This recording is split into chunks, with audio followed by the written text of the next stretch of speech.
Welcome back again to Joe Stunner Boxing. I hope you're enjoying your weekend.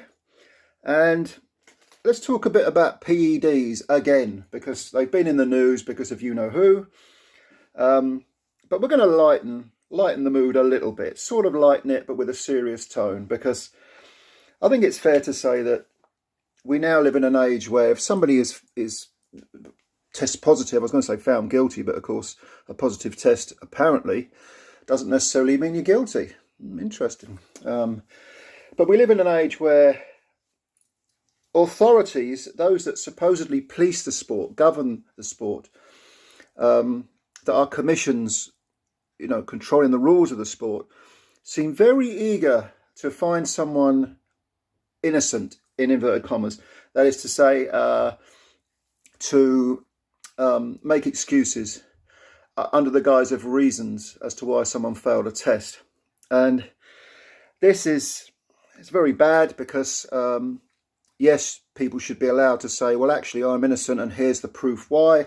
But at the same time, there should be, as in a court of law, you have a defence. You should also have a prosecution saying, well, actually, here's the evidence. The onus of proof is on you. We've proved it. You were found with an illegal substance, an illicit substance in your system. The onus is now on you to comprehensively, meaning without question, prove your innocence. Well, that almost never happens. But Boxing News, the trade paper, which some of us still read, which is still the best. It's modern day so-called journalism, consists of people with a camera and interviewing people at fights and asking them often quite benign questions, or it consists of people with YouTube channels like me. But Boxing News still has some real journalists working for it. And there was I thought it was really funny, actually, because when you look at that, it's funny in a sort of gallows humour sort of way. Because in their last edition, they printed, they got this column called 10 count, and they always give like 10 examples of a chosen subject. And in this week, it was 10 excuses besides eggs for failed tests. So let's go through them because I think it's quite funny. Number 10, blame the game. Heavyweight Larry Olibamiwo took the "you can't beat them, join them" concept to the extreme in 2012. He confessed to taking 13 illegal substances and then blamed everyone else for pressuring him into following their lead. So, if you can't beat them, join them. Yep. Self-explanatory. Number 9. Blame low testosterone. Boxers are typically full of testosterone. But Lamont Peterson, struggling in this department, saw nothing wrong with using synthetic testosterone ahead of an aborted 2012 fight with Amir Khan. You may remember that fight that never was. You may remember the first fight, which was very good. Number 8, this is my personal favourite. Blame the Illuminati. Everything's the fault of the Illuminati. There are no coincidences. Everyone's out to get us. We're not paranoid, though. No, of course you're not. Right, after failing a PED test for synthetic testosterone following his 2015 fight against Steve Cunningham, Antonio Tarver said, "It's a frame job. I don't know what or who's behind this crap, but all I know is I'm clean." Thank you, Antonio. We'll take your word for it, mate. Okay. Number 7, blame Russia. Seems to be rather in vogue, but we'll blame Russia. Lucas Brown said he was clean when he went to Chechnya to KO Ruslan Chagayev, the home favourite, in 2016, but somehow returned to news of a failed test for clenbuterol. Yep, and he's never been the same since, old Lucas.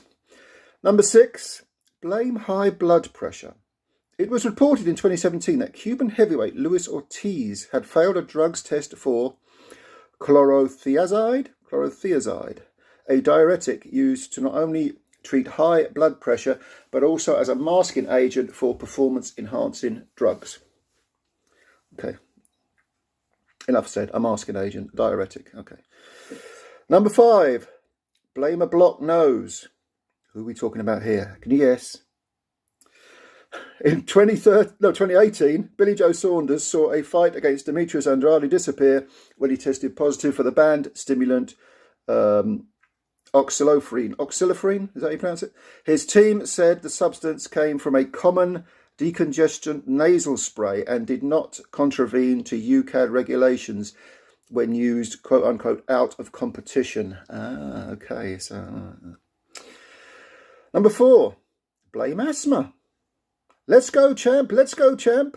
For a man with breathing difficulties, Shannon Briggs sure did like to talk a lot. That said, asthma comes in handy when elevated levels of testosterone show up in your drug test, as was the case with Briggs in 2017. Looked very muscle-bound, didn't he, at the time as well, Briggs, you know, when you consider his physique from his heyday and then the state of him around about the time of the banned substance. Yeah. And number 3, we have blame dirty beef. Who are we talking about here? Right, in March 2018, Canelo Alvarez, the biggest star in the sport, tested positive for clenbuterol, a drug often used to increase muscle mass and cardiovascular output. He blamed the result on eating contaminated beef and served a measly 6-month ban, which wasn't a ban because you take 6 months off anyway, don't you, between fights, where he does anyway. So yeah, he got away with it. Number 2, blame an uncastrated wild boar. We know we're talking about here, don't we? Okay. Tyson Fury was charged by UK anti-doping with presence of a prohibited substance from a sample taken in February 2015. The substance was nandrolone, an anabolic steroid with tissue-building properties Fury believed was present in an uncastrated wild boar he had eaten. Any proof that he'd eaten an uncastrated wild boar? Any proof that the wild boar in question, uncastrated or otherwise, caused the false reading, the negative reading? Well, I say negative, the positive reading, but negatively for him and his camp anyway. Well, it didn't really matter because Fury, they backdated his ban and it was all irrelevant in the end. So number 1, blame your brother. In May 2015, Barry Awad, better known as Kid Gallagher, was banned for 2 years after one of his drug tests shows traces of stanozol, an anabolic steroid. He blamed his brother for spiking his protein shake. God, sibling rivalry, eh? Yeah. So those are the top 10 according to Boxing News, which remains a very, very good paper, which you should all buy if you're interested, if you can read, and you're interested in, reading some real journalism. But yeah. Come on, man. I mean, what can you say? When's this going to end? Do we care about the sport? Do we care about cheats? Do we care about catching cheats? I do, but it would seem that those who police the sport are deferring to those who pollute it. So I just thought I'd go through that just as a sort of... So this shows where we stand in the modern game. And until we get, an iron-fisted approach to cheats and, until people have to absolutely prove beyond doubt that their positive tests are erroneous, until they can actually prove that beyond a doubt, comprehensively prove it, then to me it's taking someone's word for anything is not acceptable. So what do you think? Leave your comments below. You may disagree with my sentiments, that's fine. As long as you're respectful, I'll answer your comments. Yeah, like the video if you liked it. Subscribe if you're new. What do we got tonight? We have got Ritson versus O'Hara Davis. Lewis Ritson, O'Hara Davis in Newcastle. I'll do a video on that. And yeah, thanks for your time as always. Speak soon. Bye for now.